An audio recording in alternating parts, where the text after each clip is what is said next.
रात के ठीक 12:17 हो रहे थे। ईरान की राजधानी तेहरान की सड़कों पर गहरा सन्नाटा था। शहर जैसे शांत सांस ले रहा था। लोग अपने घरों में सो चुके थे, लेकिन अचानक आसमान में एक भयानक आवाज गूंजी। धड़ाम! पूरी धरती जैसे कांप उठी। कुछ ही सेकंड में लोगों के फोन पर एक इमरजेंसी अलर्ट आया। संभावित मिसाइल हमला, तुरंत सुरक्षित स्थान पर जाएं। यही वो रात थी जब अमेरिका और ईरान के बीच छिड़ा युद्ध पहली बार आम लोगों के घरों तक पहुंच गया। लेकिन यह कहानी किसी सैनिक की नहीं है। ये कहानी है एक साधारण परिवार की। एक ऐसा परिवार जो सिर्फ शांति से जीना चाहता था, लेकिन उस रात युद्ध ने उनके दरवाजे पर दस्तक दे दी। तेहरान की एक पुरानी गली में एक छोटा सा घर था। उस घर में रहते थे अली, उसकी पत्नी जहरा और उनकी 8 साल की बेटी मरियम। अली कोई सैनिक नहीं था, वो एक स्कूल टीचर था। इतिहास पढ़ाता था और अपने छात्रों से अक्सर कहता था, इतिहास हमें एक ही बात सिखाता है, युद्ध कभी किसी समस्या का समाधान नहीं होता। वो एक साधारण आदमी था। सुबह स्कूल जाता, बच्चों को पढ़ाता, शाम को घर लौटकर मरियम के साथ होमवर्क करता। उसका सपना बहुत छोटा था, बस इतना कि उसकी बेटी अच्छी पढ़ाई करे और दुनिया एक बेहतर जगह बने। लेकिन इतिहास की विडंबना देखिए, जिस युद्ध के बारे में वो किताबों में पढ़ाता था, वही युद्ध अब उसके अपने घर के दरवाजे पर खड़ा था। मरियम बहुत खुश मिजाज लड़की थी। उसे ड्राइंग बनाना बहुत पसंद था। वो अक्सर अपनी कॉपी में एक ही तस्वीर बनाती, एक घर, उसके ऊपर चमकता सूरज और 3 लोग हाथ पकड़े हुए। वो कहती, ये हमारा परिवार है। हर शाम अली उसे पार्क ले जाता। वहां वो झूले झूलती और हंसते हुए कहती, अब्बू, जब मैं बड़ी हो जाऊंगी तो मैं भी टीचर बनूंगी। अली मुस्कुरा देता। उसे लगता था जिंदगी हमेशा ऐसी ही रहेगी, शांत, साधारण, खुशहाल। लेकिन जिंदगी हमेशा वैसी नहीं रहती जैसी हम सोचते हैं। उस रात जब पहला धमाका हुआ, मरियम डरकर जाग गई। वो दौड़कर अपने पिता के पास आई। अब्बू, ये आवाज कैसी थी? अली खिड़की के पास गया। दूर आसमान लाल हो रहा था, आग की लपटें उठ रही थीं। उसका दिल तेजी से धड़कने लगा, लेकिन उसने जल्दी से खिड़की बंद कर दी और मुस्कुराने की कोशिश की।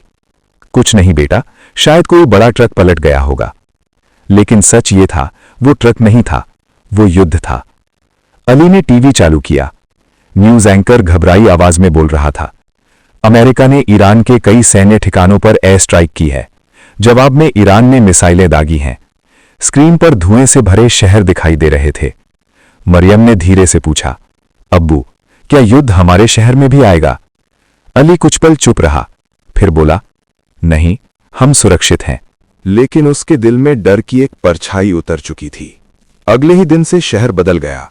दुकानों के बाहर लंबी लाइनें लग गईं, लोग राशन जमा करने लगे, पेट्रोल पंपों पर भीड़ लग गई, बैंक बंद होने लगे और हर चेहरे पर एक ही सवाल था, ये युद्ध कितना लंबा चलेगा? अली रोज की तरह स्कूल जाने की तैयारी कर रहा था, लेकिन तीसरे दिन सरकार ने आदेश दे दिया, सभी स्कूल बंद।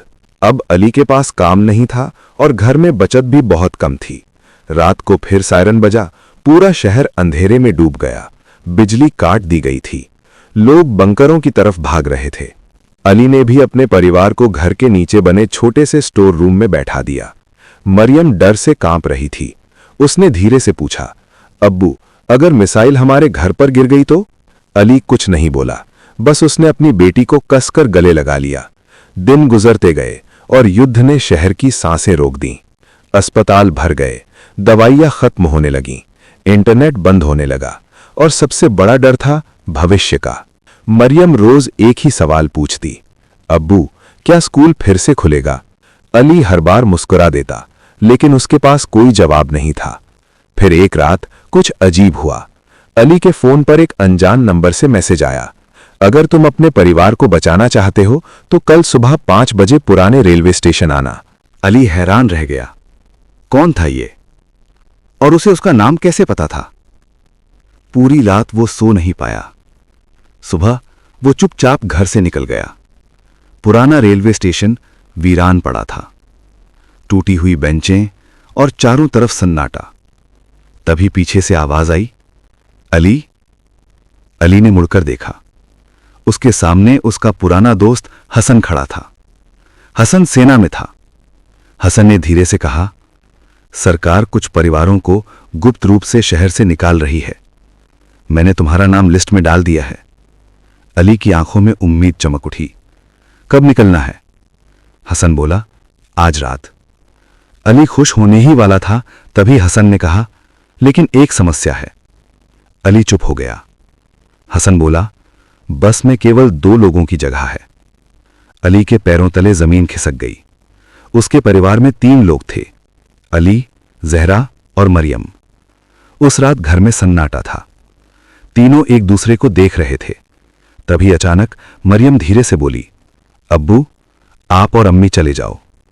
अली चौंक गया। नहीं, ऐसा कभी नहीं होगा।